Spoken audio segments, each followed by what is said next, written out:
Olá pessoal, tudo bem? Sejam todos bem-vindos ao meu canal do YouTube. Eu sou o professor Márcio Cunha, da área de gestão de pessoas. Estou aqui para corrigir um simulado específico que eu disponibilizei para os meus queridos alunos, tanto lá na minha conta do Instagram, como no meu grupo específico de gestão de pessoas no Telegram. Eu fiz lá uma enquetezinha aí há uns dias atrás, perguntando se o pessoal queria TCU ou CNU Bloco 5. A maioria esmagadora votou no CNU Bloco 5. Então, disponibilizei a priori ali um simulado com 10 questões da FGV de múltipla escolha e no mesmo simulado eu coloquei já o link de acesso a essa aula específico, né? Com as questões comentadas por mim, né? Antigamente eu fazia em texto corrente e aí depois, com o passar do tempo, eu assumi esse compromisso de fazer o simulado e a correção em vídeo. Então, hoje nós fazemos essa correção aqui daquelas 10 questões que eu mandei para vocês aí nesse simulado específico do CNU Bloco 5, Eixo Temático 1, Gestão de Pessoas. Então, vamos lá? Beleza? Então, caso você tenha achado bacana, interessante esse vídeo, o formato dessa gravação, deixe o seu comentário, deixe o seu like aí, faça parte do canal para você aproveitar aí as gravações, as próximas dicas que eu vou oferecer aqui a todos vocês. Beleza? Mas caso você já tenha seguido lá no Instagram ou lá no Telegram, também vou disponibilizar esses vídeos, essas informações para todos vocês lá. O objetivo é pulverizar aí o conhecimento e fazer com que você esteja cada vez mais próximo da tão sonhada aprovação. Joia? Então vamos lá, pessoal. Primeira questão que eu disponibilizei para vocês aí, ó, eu coloquei de uma forma um pouquinho diferente dessa vez, coloquei aqui as questões já de forma taxativa na tela, né, para a gente acompanhar, e eu vou comentando aqui ao longo do nosso período aqui que nós temos. Então vamos lá. Na primeira questão, ele falava sobre os processos de gestão de pessoas. Então, antes de eu começar a ler a questão, eu queria falar um pouquinho com vocês sobre isso. Eu tenho falado em sala de aula já tem um certo tempo, tanto o FGV como o CESP, que são essas grandes bancas que nós temos no Brasil de concurso público, eles têm trazido questões sobre processos de gestão de pessoas, que era um assunto que estava meio que abandonado, sabe? Porque era muito mais fácil, muito tranquilo.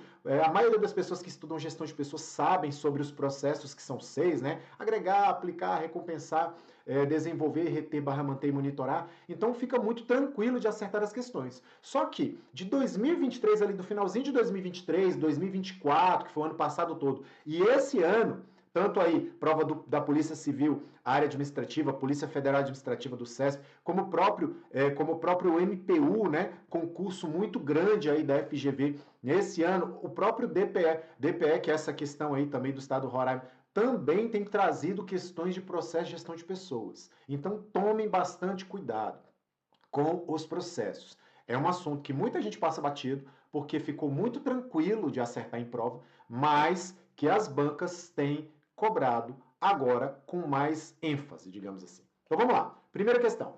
Durante a preparação do edital para um novo concurso público da Defensoria Pública Estadual, a equipe de gestão de pessoas iniciou atividades como análise e descrição de cargos, com o objetivo de alocar corretamente os futuros profissionais, orientar as suas funções e elaborar avaliações de resultados condizentes com as atividades que serão desempenhadas.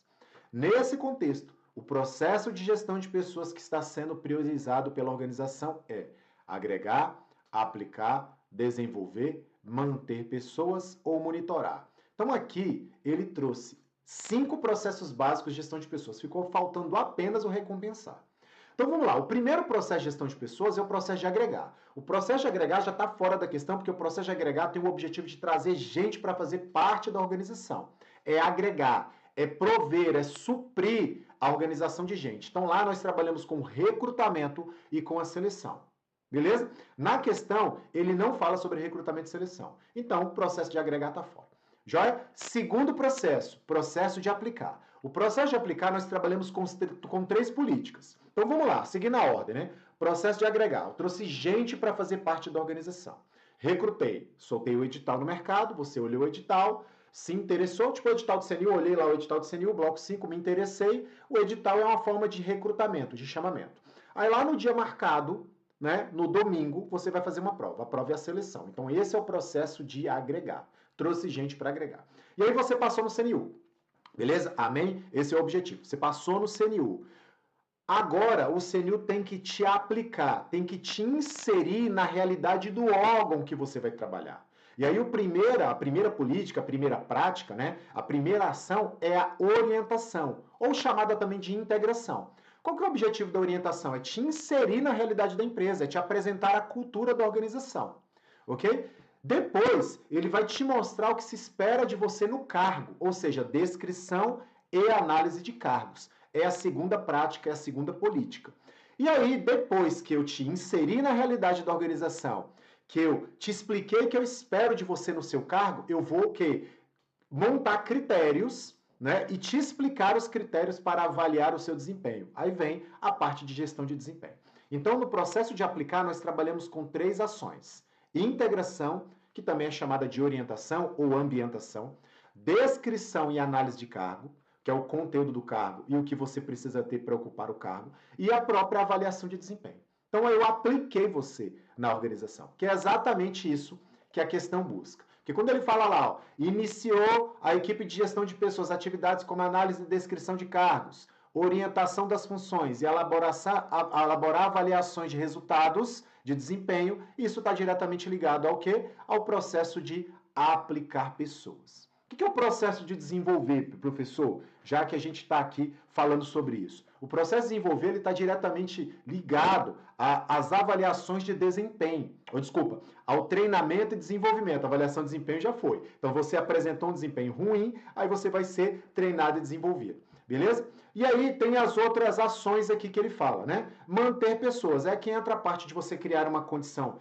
satisfatória, psicológica, né? Para que a pessoa fique na organização.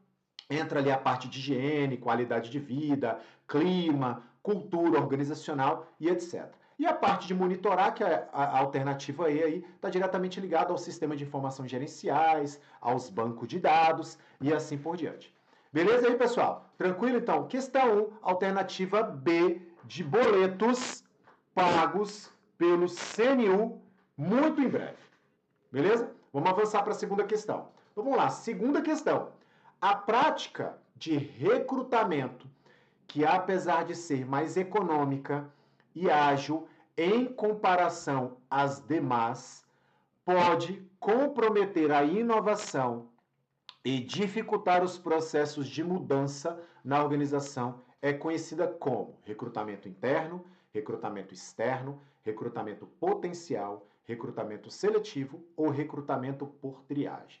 Vamos lá, pessoal. Então aqui ele está falando das formas de chamamento, de recrutamento, ok? Então ele está falando aqui, qual que é o recrutamento, né, que é mais econômico e mais rápido?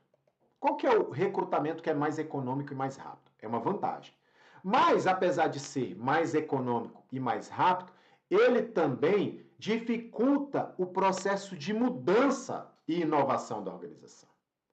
Nós só temos 3 tipos de recrutamento clássicos na literatura: o recrutamento interno, o recrutamento externo e o recrutamento misto. Então, alternativa A e alternativa B, ok, da C para baixo já está fora. Beleza? Então, qual é o tipo de recrutamento que é mais rápido e mais barato? Nós temos vantagens do recrutamento interno. O recrutamento interno atua com candidatos que estão trabalhando na organização. Qual que é o objetivo de trabalhar com recrutamento interno? Promover ou transferir os colaboradores para outras áreas para que eles apresentem um melhor desempenho para a organização. Qual que é a vantagem de trabalhar com recrutamento interno? Primeira vantagem, motiva os atuais colaboradores. Por que motiva? Porque valoriza a prata da casa. Segunda vantagem, fideliza os atuais colaboradores. Por que fideliza? Porque você está dando oportunidade para quem está ali dentro. Não é? A pessoa não vai querer sair da organização para uma outra organização que não dá essa oportunidade. Terceira vantagem, probabilidade de melhor seleção. Ou seja, tem uma possibilidade, não é garantia, uma possibilidade de dar certo. Ok? Em comparação com o recrutamento externo. Porque a pessoa já conhece a organização, você já está ali, ela também, e segue a vida. Só que apresenta algumas desvantagens, né? De certa forma, o recrutamento interno. O recrutamento interno tem uma mega desvantagem que é o quê? Bloquear a entrada de novas ideias. Então tá lá. Ele fala, bloqueia, né, a inovação e a mudança na organização. Isso é uma desvantagem do recrutamento interno. Porém, ele tem mais vantagens do que desvantagens, né? Aí a outra vantagem que nós temos é o quê? Rápido e mais barato em comparação com o recrutamento externo. Então, o recrutamento interno, ele é muito mais rápido do que o recrutamento externo. Por quê? O recrutamento externo você vai ter que divulgar a vaga fora, vai ter que esperar as pessoas, né, que têm aquele perfil olharem a oportunidade, e aí mandar o currículo, marcar a entrevista, aquela confusão toda. Então, o recrutamento interno, ele tem essa vantagem de ser mais célere e mais barato em comparação ao externo. Além disso, ele motiva, além disso, ele fideliza e, além disso, ele tem probabilidade de melhor seleção. Porém, ele tem essa desvantagem, né? Que é tornar estático o patrimônio humano, que é favorecer a rotina, o conservantismo, é não ter tanta mudança, nem inovação na organização. Então, pessoal, a alternativa correta aqui nessa nossa questão, número 2, no caso, é o recrutamento interno. Alternativa A, de estaremos aprovados em breve no CNU Bloco 5 em 2025. Joia? Tranquilo, então. Número 1, número 2 já foi. Sossegado, espero que você tenha acertado com tranquilidade. Pessoal, sério mesmo, não tem segredo nenhum essas duas questões até agora. Super tranquilas. E uma coisa que eu sempre falo com o pessoal em sala de aula, e aqui também, às vezes, quando a gente está no ao vivo, né? É que gestão de pessoas é muito fácil de acertar em prova de concurso. Basta você saber a teoria, né? Como é que eu elimino a subjetividade? Inclusive, eu tenho um vídeo no canal do YouTube, aí feito pelo IMP, há certo tempo atrás, né? Um abraço aí pro pessoal do IMP, um grande cursinho aqui de Brasília, que eu tô presente sempre lá nessa parceria com eles. Eles me deram essa oportunidade de eu fazer um vídeo para desmistificar a subjetividade da gestão de pessoas em concurso público. Já tem há certo tempo, se eu não me engano, foi o Williams, né? Que é coordenador de eventos aí do IMP atualmente. Na época, a gente estava lá na Zasul, ele sugeriu e aí eu quis montar essa aula, e ele bancou junto comigo lá, né? E ela está disponível aí no YouTube, no canal do IMP, eu também coloco aqui no meu canal, justamente para que você saiba como estudar a gestão de pessoas para concurso público. Porque muita gente fala, professor, mas é muito subjetivo. É subjetivo a partir do momento que você leva o que você acha para a prova. A partir do momento que você deixa o que você acha em casa e você leva a teoria, você acerta a questão. Até agora eu não falei nada mais, nada menos do que teoria. Tanto na primeira questão, quando a gente falou de processo de aplicar, como agora na segunda questão, eu falando de recrutamento interno. Nada mais, nada menos do que a sequência da literatura. Pegou a literatura, colocou do lado da questão, você acerta a questão sem nenhum problema, sem nenhuma dificuldade. Agora, né, com um calhamaço de assunto que você precisa saber de tudo que é disciplina aí, fica um pouco complexo muitas vezes. Eu sei disso. E como é que você vai gabaritar, como eu recebi uma mensagem agora há pouco aqui de uma aluna, Tássia, minha aluna lá do IMP da Asa Norte, né? Gabaritar a prova de gestão de pessoas. Cara, fazendo questões. Não tem como. E sabendo um assunto, é claro, né? Primeiro para saber o assunto, aí depois você faz as questões. Não adianta ir lá fazer as questões sem saber o assunto, senão você vai ficar frustrado. Beleza? Então vamos avançar para a terceira questão. Pessoal, mais uma vez eu peço o carinho de vocês, deixa o seu like se você está gostando desse vídeo, deixa o seu comentário, comentário verdadeiro mesmo, para eu ir alinhando aqui junto com vocês, eu estou fazendo de casa, né? O microfone de lapela aqui não deu muito certo, eu tentei conectar várias vezes aqui, né? O problema está entre o espaldar da cadeira e o monitor, é claro, mas está sendo o microfone direto da câmera mesmo aqui. Vai deixando seu comentário. Professor, não quero deixar o comentário aqui no YouTube. Manda um comentário lá para mim, lá na minha rede social, @prof. Márcio Cunha. Fique à vontade para entrar em contato, estou sempre à disposição.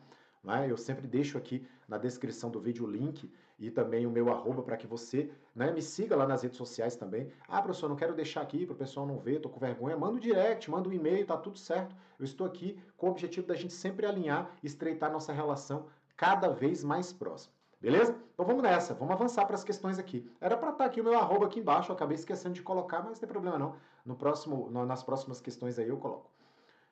Vamos lá, questão 3.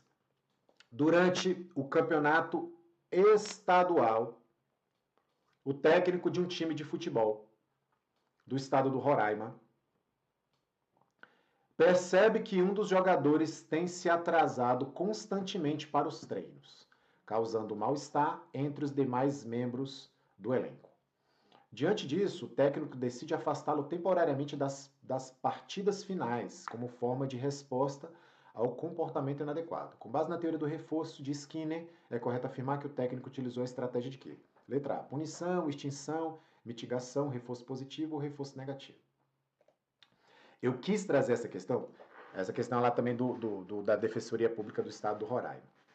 Eu quis trazer essa questão porque eu tenho falado bastante para os meus alunos em sala que nós temos 10 teorias, vamos colocar assim, 10 teorias de grande impacto na motivação que costumam cair em prova de concurso público. 5 teorias de conteúdo, né, que tratam do que motiva o ser humano. O principal fundamento dessas primeiras cinco teorias é explicar a orientação intrínseca, né, o que te motiva.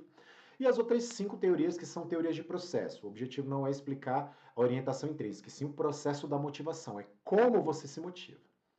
Né? E aí a última teoria, geralmente, que eu coloco das 10, né, lá eu falo primeiro das 5 de conteúdos e depois eu falo as 5 de processo. Sempre foi assim nessa sequência. E aí a última teoria, a quinta teoria de processo que geralmente eu falo, é a teoria do reforço de Skinner. Ah, por que você fala a última, professor? Porque ela é muito pontual. Aqui o objetivo, quem que foi o B.F. Skinner, né? O Burrus Frederick Skinner, é o pai do behaviorismo radical, é o pai da psicologia comportamentalista, né? Que começou com o Ivan Pavlov, depois veio Eduardo Thorndike, depois veio o próprio Watson, né? Aí depois também veio alguns outros teóricos contribuindo e combinou aí com o behaviorismo americano com Burrus Frederick Skinner, B.F. Skinner, né? Que mudou totalmente a estrutura, né, da psicologia comportamental na época. E aí, porque o objetivo lá em sala, quando a gente fala de motivação, não é falar sobre psicologia comportamental, não é falar sobre behaviorismo. Muito pelo contrário. Né? Nem prova de concurso público da área da psicologia nem clínica, muito menos da psicologia organizacional. Nós vimos aí há pouco tempo atrás o concurso da Polícia Federal, que teve concurso para psicologia clínica e psicologia organizacional. Nós tivemos pouquíssimas questões específicas da área de comportamental. E muitas delas nem cobram a questão de punição positiva, punição, reforço positivo, reforço negativo. Por quê, gente? É muito complexo. E aqui pra gente é muito simples. Né? É apenas uma afirmação e com 2 orientações do comportamento. A primeira é que o Skinner afirma que o comportamento do ser humano pode ser modificado, moldado, manipulado, treinado, digamos assim. Como? Punindo as ações não desejadas ou reforço das ações desejadas, apenas isso, nada mais. Então, o que o técnico fez aqui? O que o técnico, não sei se é o técnico diretor, nem me lembro mais, o diretor aqui do time de futebol fez? Eu quero fazer com que esse jogador não tenha mais aquele tipo de comportamento. Ou seja, eu não quero que ele tenha aquele comportamento desejado, não desejado. Então eu vou fazer o quê? Eu vou punir o cara. Então, punir as ações não desejadas. Qual que é a ação não desejada? O cara atrasar, o cara coxambrar, o cara achar que é o fenômeno da equipe. Então, o que o treinador fez? Ele puniu, tirou o cara das últimas partidas. Né? Então, reforço se ele tivesse querendo que aquela ação desejada fosse acontecer. Se ele estivesse chegando cedo, aí sim reforço. É reforço ou punição. Reforça as ações desejadas ou pune as ações não desejadas, que foi o caso aqui da questão. Né? Que no caso aqui, o treinador, né, o técnico do time de futebol, ele apenas puniu o jogador ao não comparecimento das últimas partidas aí de futebol. Tranquilo? Beleza? É simples assim. E aí por que eu quis trazer essa questão? Porque essa questão da teoria do reforço de Skinner, ela é muito rara de aparecer em prova. Ela quase não aparece em prova. Né? Ela é uma teoria que é tão simples de você acertar, mas por ser simples acaba gerando esse problema de você achar que tem ali um bicho de 7 cabeças, a sua mão chega a ter 15 mil dedos, ou você começa a ver pega onde não tem. Olha a sua subjetividade aparecendo na prova. Né? E aí como é que eu evito a subjetividade? Leva a teoria. O que a teoria fala? Reforça uma ação desejada. O que ele fez é uma ação desejada? Não, estava chegando atrasado e tem uma ação não desejada. O que a gente faz? Pune, para que ele não tenha mais esse comportamento. Apenas isso, nada mais. Reforça a ação desejada e pune a ação não desejada. E segue a vida e toca o barco, acerta a questão e assume a sua posse aí no seu concurso e vai viver feliz para sempre. É assim, cara. Então eu trouxe essa questão porque é uma questão que quase não aparece em prova e quando aparece a gente tem que trazer aqui, né? Comentar sobre ela para ficar bem próximo aí do que a gente tem trazido em sala de aula, tem comentado, né? Então é muito bacana isso, gente. Um abraço aí. Vamos avançar aqui, vamos avançar aqui. Questão 4. A questão do MPU aí, ó. Questão recente do MPU. Questão que eu acredito que você que fez o MPU deve ter feito essa questão. Vamos lá, questão de liderança. Gosto bastante dessa questão. Vamos lá, pessoal. Júlia foi promovida e assumiu recentemente a liderança da equipe em que trabalha há 5 anos. A promoção não foi muito bem aceita pelos demais membros da equipe, que julgam que ela não seria a pessoa com perfil adequado para a função. Júlia está preocupada com a situação porque sabe que terá pouca autonomia para reconhecer ou punir os membros da equipe. A equipe é composta por 6 profissionais experientes e bem capacitados, que apresentam forte motivação. Então eles são bem capacitados, experientes e têm motivação para o desempenho de suas atribuições. Apoiando-se na teoria da liderança situacional de Hesse e Blanchard, ou Blanchard, dependendo do seu idioma, Júlia avalia que a equipe se encontra no nível de prontidão 4, que é o nível mais alto de prontidão da teoria. Considerando que essa avaliação está correta, a teoria da liderança situacional de Hesse e Blanchard aponta que, nessas condições, o estilo mais eficaz de liderança é diretivo, realizador, persuasivo, participativo e delegador. Vamos lá. Então, a Júlia, né, ela está com uma equipe de trabalho que tem, dentro da execução do trabalho, o nível de prontidão 4 na teoria da liderança de Hesse e Blanchard. O que o Hesse e Blanchard fala? Ele fala que o líder ele vai se adequar ao nível, grau de prontidão dos seus liderados. E aí tem 4 quadrantes, tem 4 níveis de prontidão. O nível de prontidão M1, né, maturidade 1 que a gente chama. E o que é prontidão? É o nível de pronto. Né? E aí ele explica o que é o nível de pronto aí na questão. Ele fala lá, é o nível de experiência, disponibilidade, né? Motivação e maturidade e conhecimento. Então, o que é a prontidão? É a disposição e o conhecimento para fazer, ou a motivação e a maturidade, a experiência para fazer. Né? Então, quando as pessoas estão no nível de maturidade 1 ou nível de prontidão 1, ou seja, elas não têm tanto conhecimento assim, não têm tanta vontade assim, então o que o líder faz? Ele determina, é o nível 1. No nível de maturidade 1, Hesse e Blanchard diz que o líder deve ter um comportamento de determinar. Faça isso dessa forma e desse jeito. Por quê? Porque os liderados não têm maturidade e não têm disposição. Ah, professor, por que eles não têm maturidade e disposição? Porque às vezes eles chegaram agora na organização, né? Entraram agora, como você, por exemplo, que vai entrar daqui a pouco no CNU, né? Não tem conhecimento. Né? Às vezes tem um pouco de vontade ali, mas está com medo, né? Não tem tanta... tá com aquela energia lá, mas está preservado um pouco a energia para não fazer bobagem. Então, nível de maturidade 1, o que a gente espera, de acordo com o Hesse e Blanchard? Que o líder delegue. Determine. Faça isso dessa forma e desse jeito. Agora, quando o nível de maturidade é 2, né, os liderados já têm um pouquinho de prontidão, um pouquinho de disponibilidade, um pouquinho de maturidade, ou seja, M2, o líder ele tem que persuadir. O que é persuadir? É instigar, é insistir, incentivar. Por que ele incentiva? Porque você tem um pouco de experiência, um pouco de maturidade, um pouco de vontade, então ele vai lhe dar aquele empurrãozinho que está faltando. Agora, quando o liderado tem um M3, ou nível de maturidade 3, que ele tem muita experiência, mas não tem tanta disposição, o que o líder tem que fazer de acordo com Hesse e Blanchard? É construir ou participar. Né? Tentar se aproximar, construir uma relação de confiança, participar ativamente da relação de trabalho, para incentivar os liderados a colaborar novamente.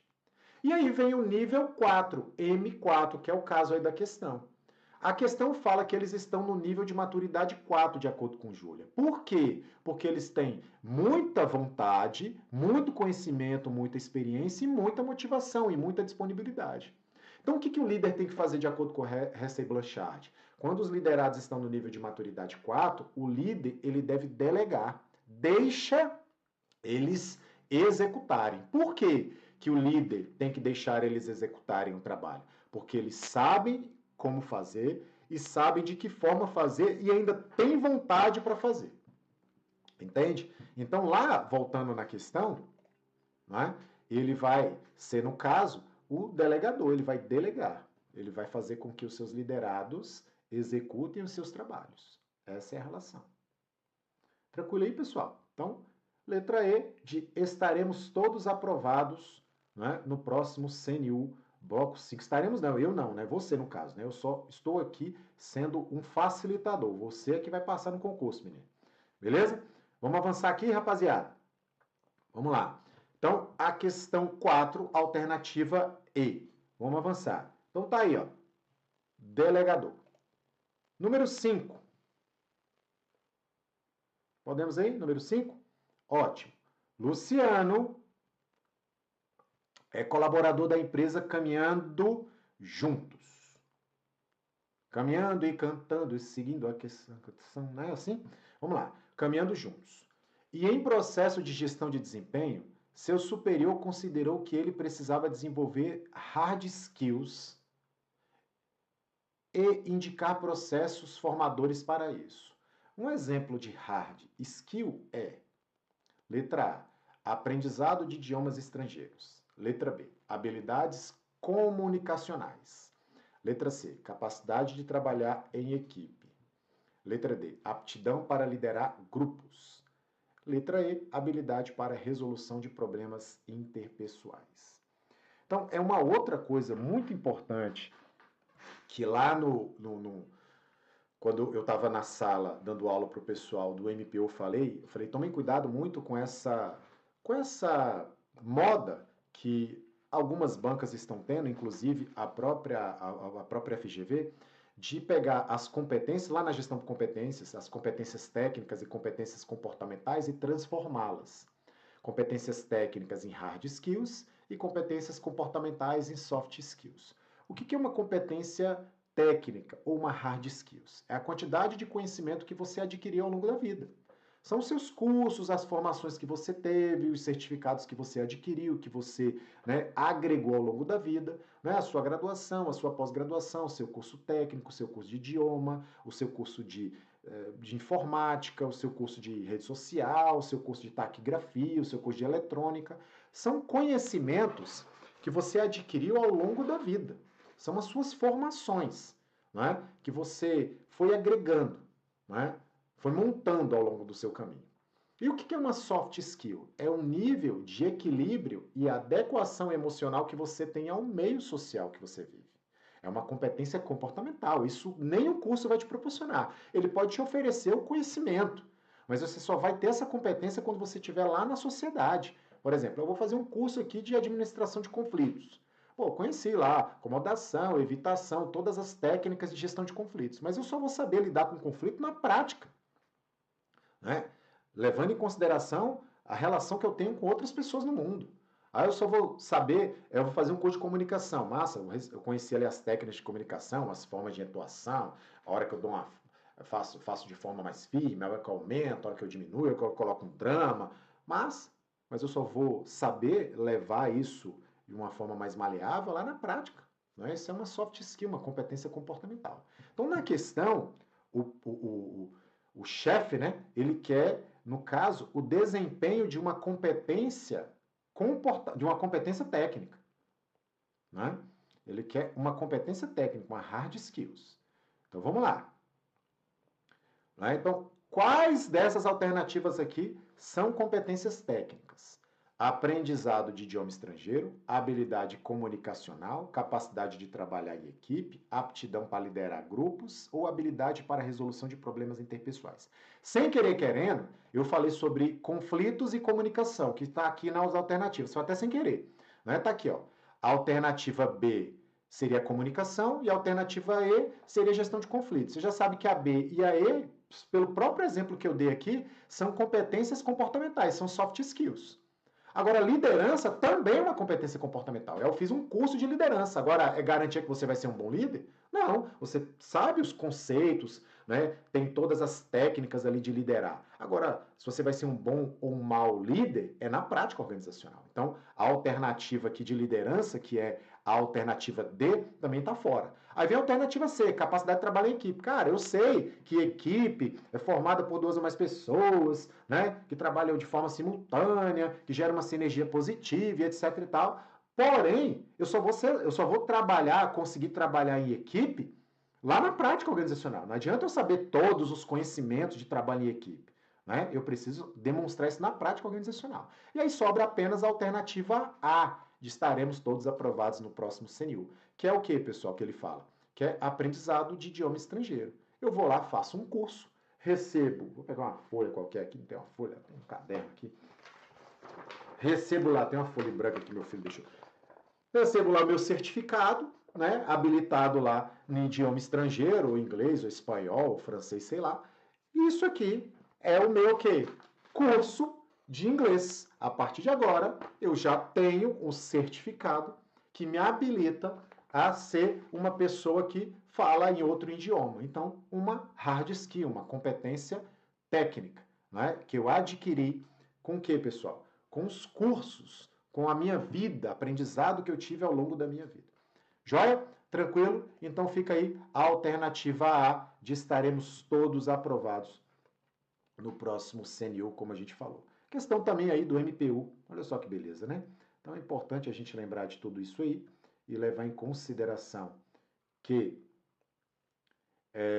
essas questões caem em prova, né? Elas estão aí, estão caindo em prova. São coisas muito pontuais, muito tranquilas de você acertar. E que vai te ajudar bastante, né, a acertar um item ou outro aí que às vezes você acaba passando batido. Beleza? Tranquilo? Vamos avançar? Sexta questão. Então vamos lá, chegamos na metade do nosso simulado. Né? Espero mais uma vez, deixa eu botar aqui na minha cara aqui, espero mais uma vez que vocês estejam gostando, né? Que esteja sendo claro, objetivo e conciso, que essa é a ideia nessa proposta aqui. Eu não quis colocar ali para rabiscar dessa vez, eu quis fazer assim só no oral mesmo, falando com vocês aqui no Gogó, justamente para a gente ser bem direto e objetivo. Claro que vai colocando as suas observações, vai mandando aí os seus comentários, que aí os próximos, caso você, né? Ah, professor, eu não gostei desse formato que você fez, prefiro que você vá anotando alguma coisinha ou outra aí, em vez de só falar, né? Fica mais bacana para a gente anotar aqui também. Tudo certo, eu faço no próximo, né? Anotando e etc. Mas esse aqui para ser um pouquinho mais dinâmico nessa estrutura. Beleza? Então vamos lá. Caso você queira me seguir, né? @Prof. Márcio Cunha lá no Instagram, estou sempre à disposição. Caso você esteja gostando, dá o seu likezinho aí, ó, e siga o meu canal para mais dicas e mais cursos e mais vídeos e mais aulas e mais questões e etc, etc. Então vamos lá, sexta questão. Considere que uma empresa de tecnologia precise contratar um profissional para uma função técnica especializada. Após ampla divulgação da vaga em site especializado, apenas um candidato se apresentou e atendeu exatamente aos critérios exigidos pelo cargo.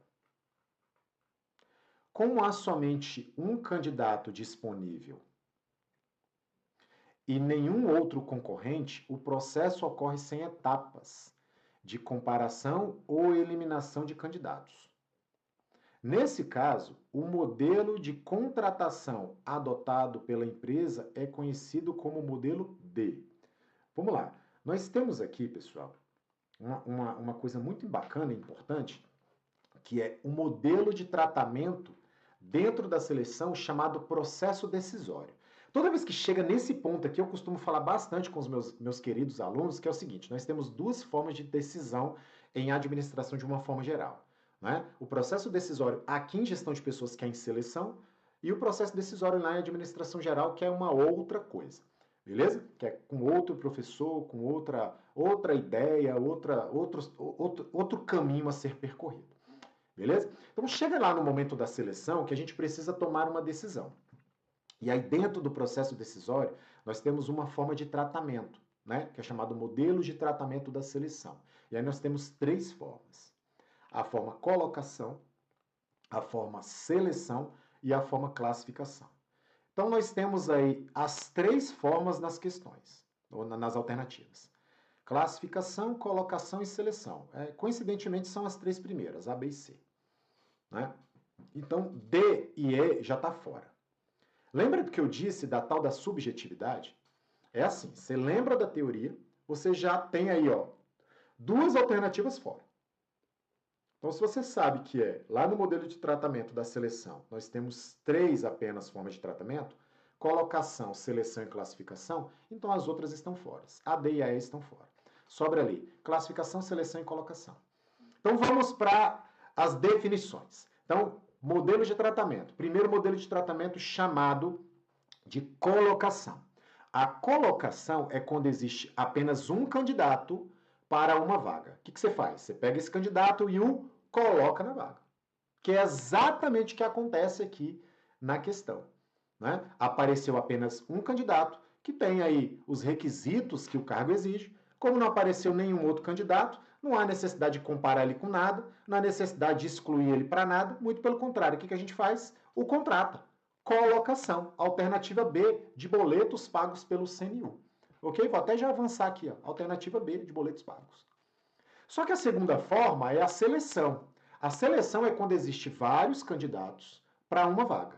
O que você faz? Você seleciona. Você pega esses candidatos, compara eles entre si e seleciona aquela pessoa mais indicada para a oportunidade. E apenas isso, nada mais. Então, seleção, você compara e escolhe. Quando eu faço seleção? Quando existem vários candidatos para uma vaga. Quando eu faço colocação? Quando existe um candidato para uma vaga.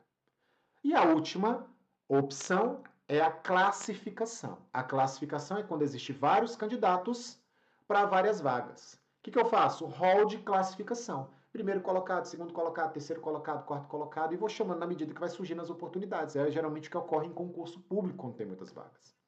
Não é? Muitos candidatos para muitas vagas, o que nós fazemos? Rol de classificação. Vai colocar lá a classificação dos candidatos com o objetivo de chamá-los na medida que for surgindo as oportunidades. Joia? Beleza? Então você já viu ali que a alternativa é a B, de boletos pagos aí pelo CNU no futuro. E a gente segue a nossa vida aqui com o nosso simulado básico. Beleza? Vamos avançar. Mais uma vez, espero que você esteja gostando, espero que esteja alinhado a tudo que você tem estudado aí, que esteja sendo esclarecedor para todos vocês. Vamos lá, questão 7. Né?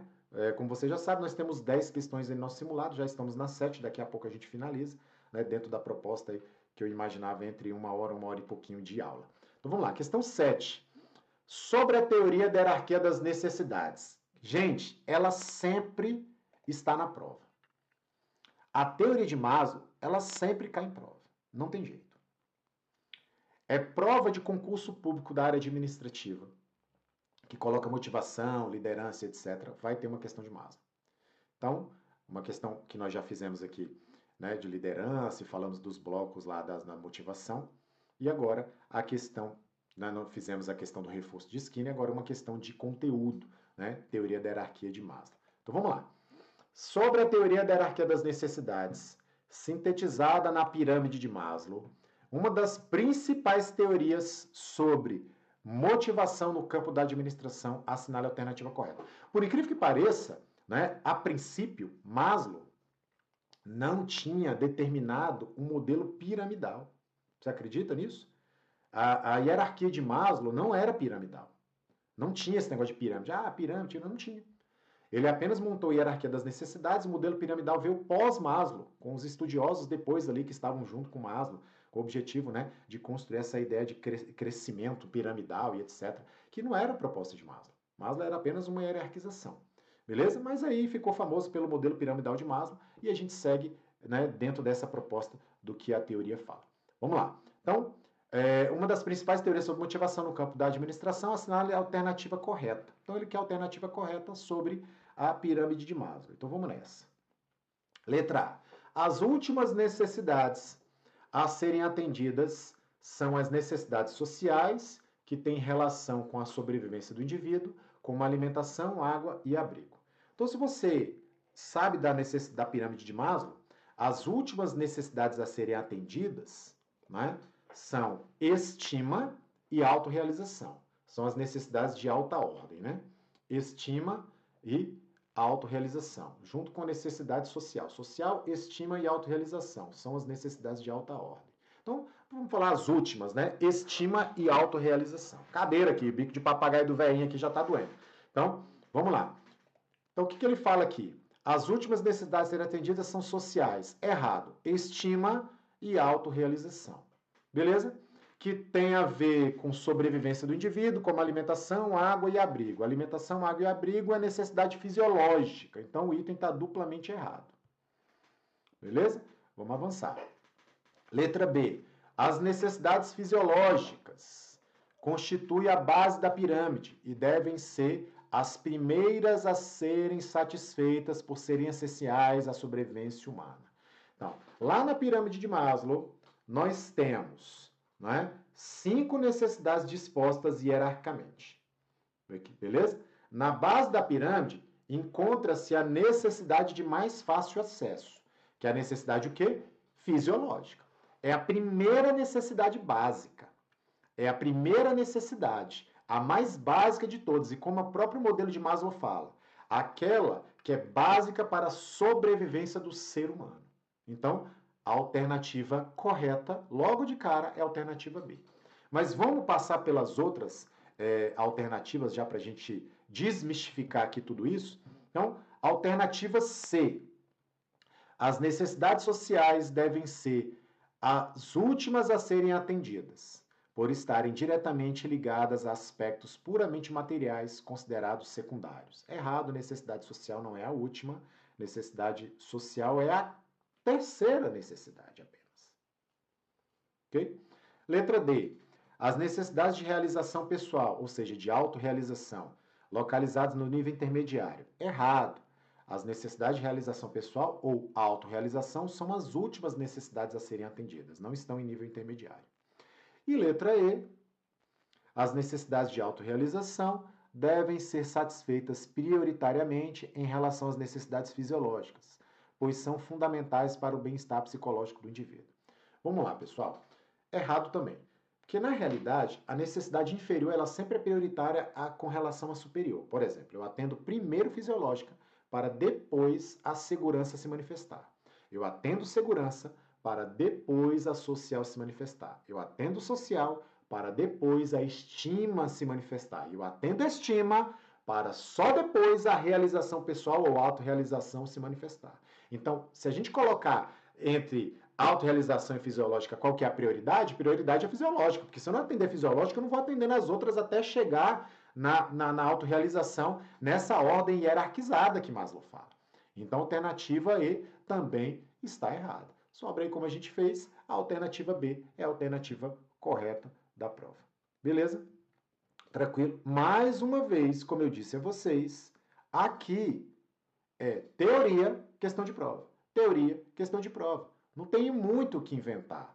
É exatamente essa sequência. Justamente para quê? Para que você não erre uma questão simples dessa numa prova de grande potencial, que é o concurso segundo CNU que nós temos aqui no Brasil. No caso, nosso caso aqui, bloco 5, eixo temático 1, conhecimentos específicos na parte de gestão de pessoas. Beleza? Vamos avançar para a nossa questão 8. Estamos quase finalizando aqui a nossa correção do nosso grande simulado, né, para o bloco 5 do CNU. Então, vamos lá. Questão 8. Ana é uma administradora concursada que trabalha há 1 ano na área financeira de certa empresa pública. Antes disso, ela trabalhou por 5 anos em um banco privado, mas decidiu fazer concurso público por buscar mais estabilidade na vida profissional. Ao optar por trabalhar na empresa pública, Ana renunciou à remuneração de 20% mais alta que recebia no banco. Mesmo assim, ela estava satisfeita e motivada com o novo trabalho. Recentemente, Ana soube que o banco implantou uma política de pagamento por desempenho que elevou a remuneração dos empregados em até 60%, enquanto a sua remuneração é a mesma desde que ingressou na empresa pública. Agora, ela avalia que deveria ter permanecido no banco, pois sua dedicação e esforço no trabalho são iguais no banco e na empresa atual.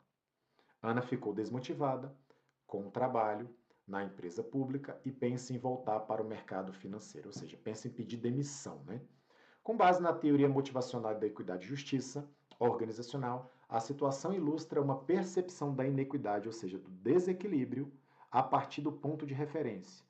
A, outro interno, B, outro externo, C, ou próprio outro, D, próprio interno, ou E, outro externo. Pessoal, é bastante bacana essa questão também do MPU, né? O ano passado, em 2024, se eu não me engano, foi.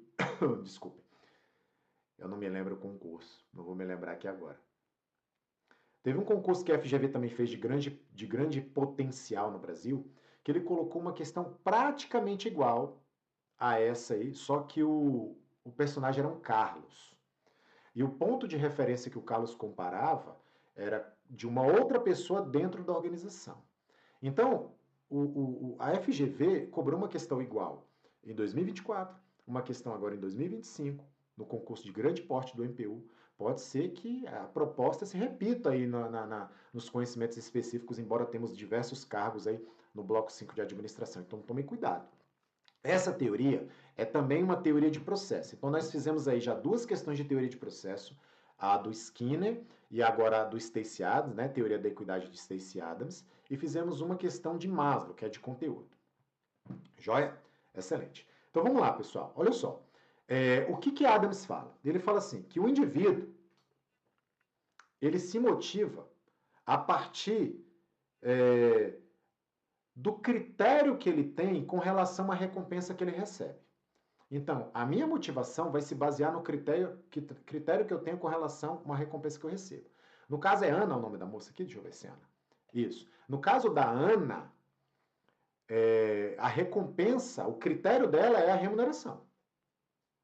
Né? Esse é o critério. Poderia ser plano de saúde, poderia ser folga, poderia ser teletrabalho, para ela é remuneração. Então, o critério da recompensa é a remuneração. E aí, o que o Stacey Adams fala? Baseia-se no critério que o indivíduo tem com relação a uma recompensa que recebe. Pode ser qualquer recompensa, no caso da Ana é dinheiro. Ok? Em comparação com as outras pessoas que recebem a mesma recompensa ou outra recompensa por mesmo trabalho ou mesmo resultado apresentado. Então, a sua motivação, o seu ponto de referência motivacional vai ser a comparação que você faz com as outras pessoas ou com você mesmo a partir da recompensa que você recebe. E aí nós temos nós temos dois tipos de ponto de referência, vamos falar.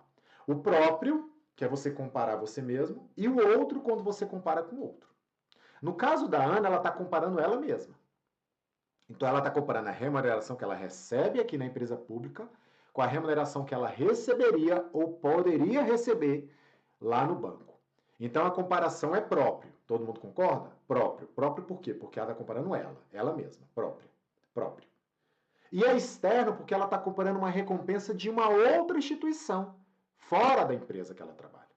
Então ela está comparando a remuneração que ela recebe aqui com a remuneração que ela poderia receber no banco.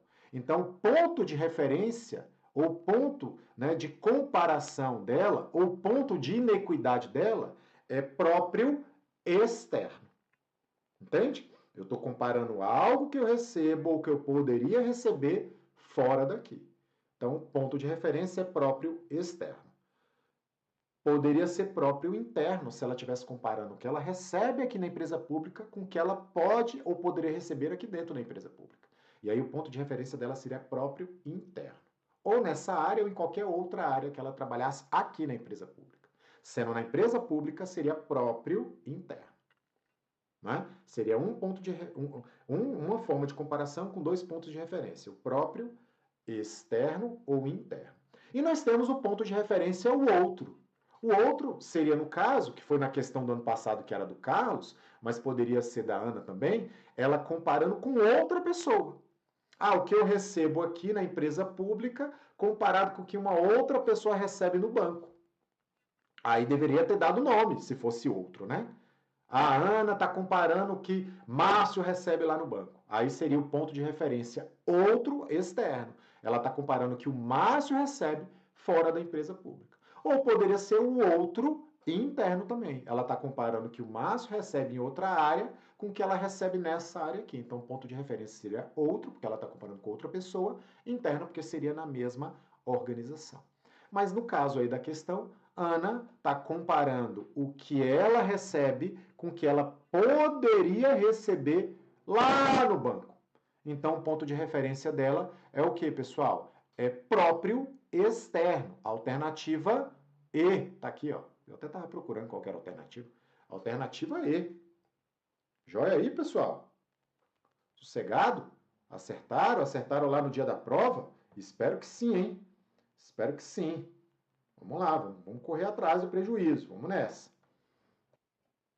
Então vamos lá, pessoal. Avançar para a questão 9 aqui. Já estamos quase finalizando o nosso primeiro simulado, bloco 5 do CNU. Então, questão 9. Em certa organização, uma equipe recebeu a incumbência de desenvolver e implantar um novo e importante projeto.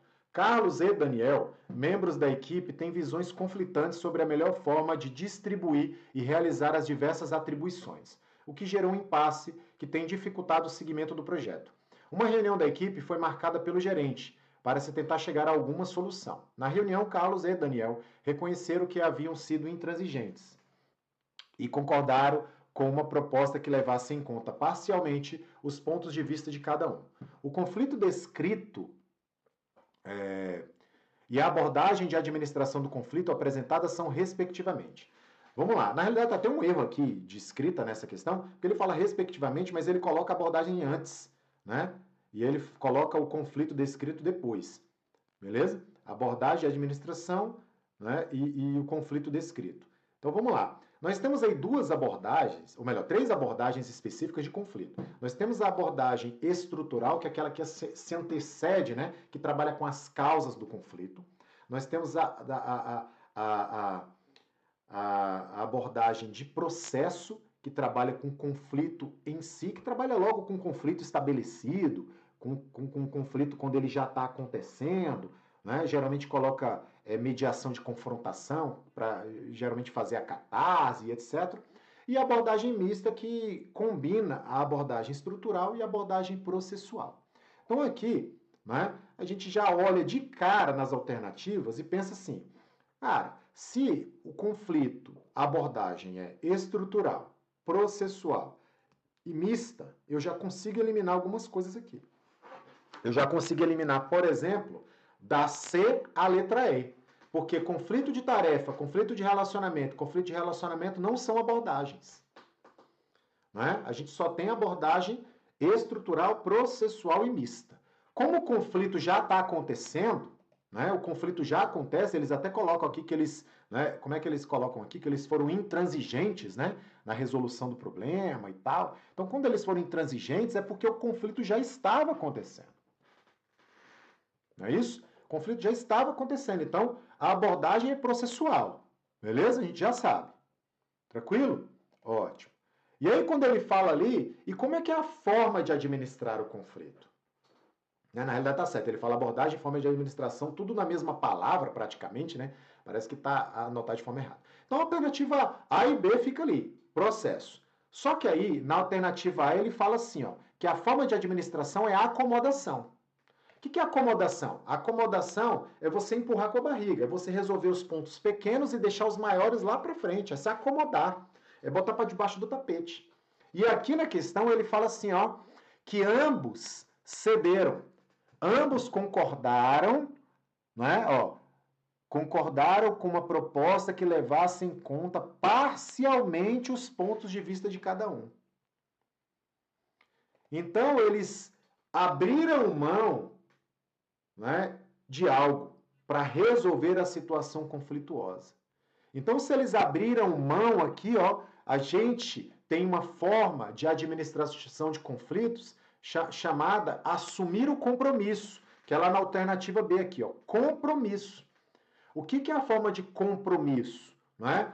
As partes envolvidas aceitam perdas e ganhos. Então, eu vou perder, vou levar em consideração parcialmente a minha decisão, para que a situação seja resolvida. Então, a abordagem é processual, porque o conflito já existe, e a forma de administração é o que, pessoal? Compromisso, porque ambas as partes assumiram o compromisso de cederem para que toda situação conflituosa seja o que, pessoal? Seja resolvida. Beleza? Então, alternativa B, mais uma vez aí, de boletos pagos pelo CNU no futuro breve, espero. Joia? E vamos aí para essa última questão do nosso grande simulado do bloco 5 do CNU. Então tá lá, uma das principais dificuldades para se realizar uma avaliação de desempenho eficaz está relacionada aos vieses dos avaliadores, que podem gerar erros na análise e no julgamento dos avaliados. Em relação a esses erros, assinale a afirmativa correta. Letra A. O efeito halo ocorre quando o avaliador generaliza a avaliação com base em uma característica específica do avaliado. Letra B. O erro da recência ocorre quando o avaliador adota uma tendência de extremo rigor, resultando em notas baixas para todos os avaliados. Letra C. Erro de projeção ocorre quando o avaliador, de forma deliberada, distorce informações da avaliação com o intuito de prejudicar o avaliado. Letra D. Efeito Hoare ocorre quando o avaliador avalia melhor os indivíduos que possuem maior proximidade relacional com ele. E letra E. O desvio por unilateralidade ocorre quando o avaliador utiliza sempre valores medianos na avaliação, evitando se comprometer com os resultados. Então, ele está falando aqui da avaliação de desempenho, dos erros ou vícios da avaliação de desempenho. Não é? Então, a gente já mata logo de cara aqui. Por quê? Porque ele fala que efeito halo ocorre quando o avaliador generaliza a avaliação com base em uma característica específica do avaliado. É exatamente o efeito halo. O efeito halo ocorre quando o avaliador leva em consideração apenas um aspecto no qual o colaborador se destaca, ou apresenta um comportamento inadequado. O que ele faz a partir disso? Generaliza para os diversos fatores da avaliação, sem avaliar cada aspecto de maneira separada, incorrendo aí no viés chamado erro da generalização. Então, a alternativa A, de aprovado, não poderia finalizar melhor, é a alternativa correta da questão.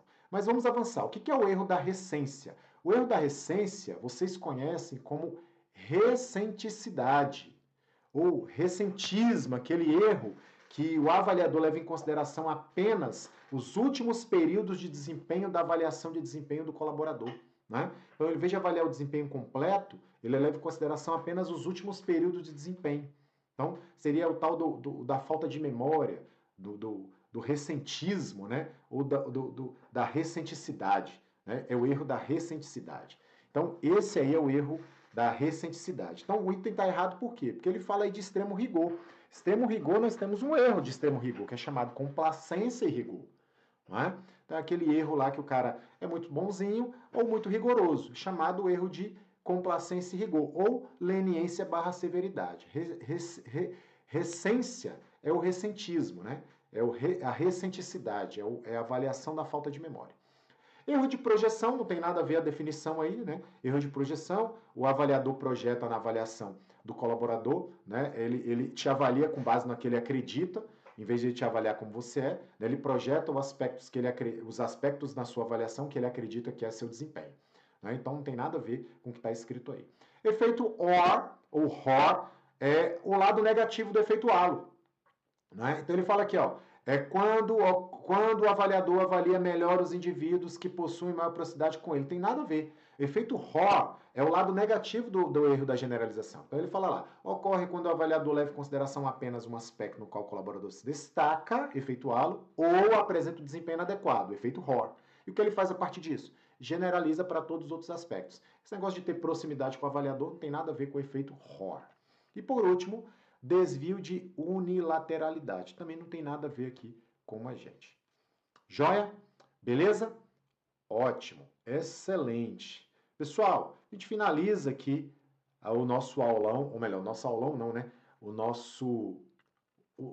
A nossa correção do nosso primeiro simulado do CNU Bloco 5, né? Segundo CNU Bloco 5, eixo temático 1, gestão de pessoas, que eu disponibilizei para vocês aí inteiramente de graça, sem nenhuma cobrança, sem nada, apenas aí para que a gente treinasse as questões da FGV e se preparasse um pouco melhor logo nessa reta inicial para esse grande concurso que já chegou, está aí na sua próxima lista de aprovado. Caso você tenha interesse em me seguir nas redes sociais, pode me seguir aqui no canal do YouTube, pode me seguir também lá no meu Instagram, @profmarciocunha. Lá também na minha bio está disponível um livro em formato de PDF, tanto da FGV como do CESP, de questões de gestão de pessoas comentadas. Fique à vontade para adquirir, caso tenha interesse. Estou sempre à disposição. Será um prazer conversar com vocês, será um prazer responder para vocês as questões. Mandem os seus comentários, as suas observações e as suas dificuldades. Como eu disse, é um prazer enorme estar aqui com vocês. Muito obrigado mais uma vez, uma excelente rotina de estudos, um abraço a todos e até a próxima, pessoal. Valeu!